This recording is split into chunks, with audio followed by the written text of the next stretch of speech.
Qu'est-ce qui fait la vraie différence entre un bon compétiteur et un véritable champion? Eh bien, la réponse, elle se trouve rarement dans la technique, mais presque toujours dans la tête.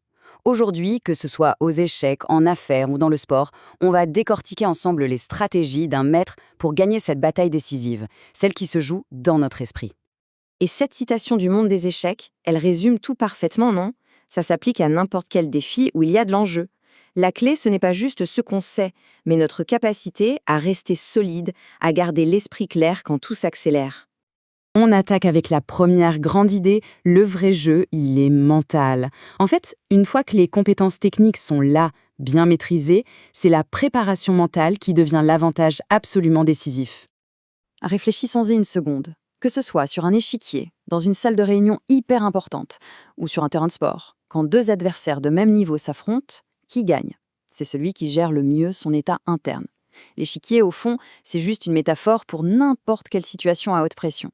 La performance, ça ne commence pas au coup d'envoi. Non, non, ça commence bien avant, avec une préparation proactive. L'idée, c'est vraiment de se bâtir une forteresse mentale avant même que le défi ne commence. D'accord, mais concrètement, comment on fait? Voici une routine super efficace en 4 étapes. D'abord, étape 1, le réveil physique. Une petite marche pour bien oxygéner le cerveau. Ensuite, étape 2, l'allumage tactique. On active les neurones avec quelques exercices simples. Étape 3, l'accordage émotionnel. On se met dans le bon état d'esprit avec un peu de musique. Et enfin, l'étape clé, la répétition mentale. On s'imagine en train de réussir, calme, confiant. Bref, un échauffement complet pour le corps et l'esprit. Et ce qui est vraiment fou, c'est le pouvoir de cette petite voix dans notre tête. Regardez un peu la différence. Les mots qu'on choisit pour se parler à soi-même, eh bien, ils façonnent littéralement notre réalité. Passer consciemment de «mon adversaire est trop fort» à «je vais trouver le meilleur coup», ce n'est pas de la magie, c'est une compétence stratégique fondamentale. Bon, la préparation est faite, maintenant, il est temps d'entrer dans l'arène. Et c'est là que les choses se corsent. C'est ici qu'on a besoin d'outils bien précis pour gérer le stress et rester concentré quand les enjeux sont au maximum. On peut être le mieux préparé du monde, ça ne change rien si on s'effondre sous la pression. Ce qui sépare les bons des excellents, c'est justement cette capacité à exécuter quand ça compte. Et pour ça, il faut ce qu'on appelle des protocoles mentaux. Des petites routines simples, prêtes à être dégainées au cœur de l'action pour garder le cap. En voici un exemple hyper puissant, la technique de l'hyperfocus. C'est une mini-routine pour se recentrer juste avant une décision critique. 1. On se coupe du monde extérieur, juste 1 ou 2 secondes. 2. On respire un grand coup pour calmer le système nerveux. 3. On regarde la situation avec un œil neuf. Et 4. On vérifie une dernière fois avant d'agir. C'est simple, c'est rapide et c'est terriblement efficace. Parlons maintenant d'un ennemi qu'on connaît tous, le Zeitnote.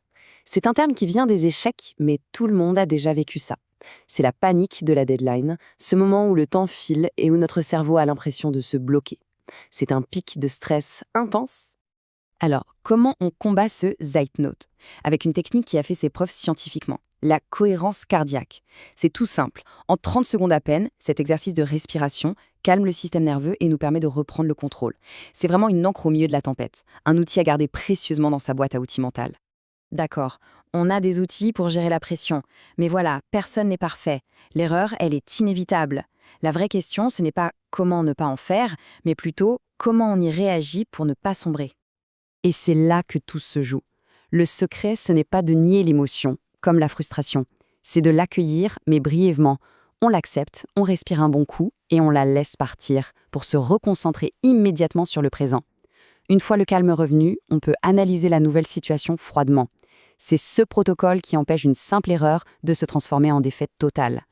Cette phrase, elle résume cet état d'esprit à la perfection. Le coup d'avant, c'est du passé. Il n'existe plus, on ne peut rien y changer. Le seul coup qui compte vraiment, c'est toujours le prochain. Mais attention, après une erreur, il n'y a pas que l'émotion qui est dangereuse. Il y a un autre piège mental qui nous guette, le biais de confirmation. C'est cette tendance de notre cerveau à chercher uniquement ce qui confirme notre plan de départ, ce qui peut nous rendre aveugles à des menaces évidentes ou à de nouvelles opportunités. C'est un véritable angle mort, surtout sous pression.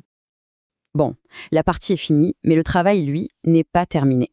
La phase d'analyse et de récupération est tout aussi cruciale si on veut progresser sur le long terme. Et pour ça, il y a une règle d'or, la règle des 24 heures.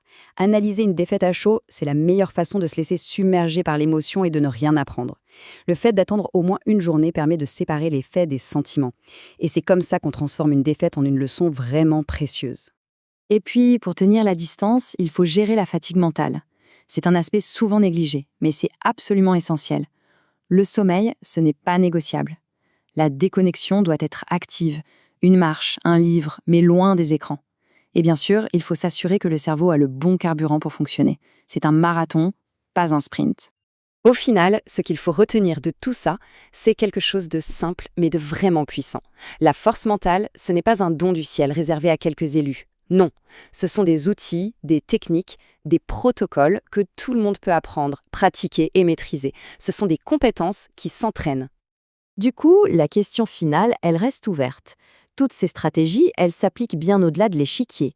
Alors, quelle est la prochaine action à mettre en place pour renforcer son propre jeu mental? Merci d'avoir suivi cette analyse.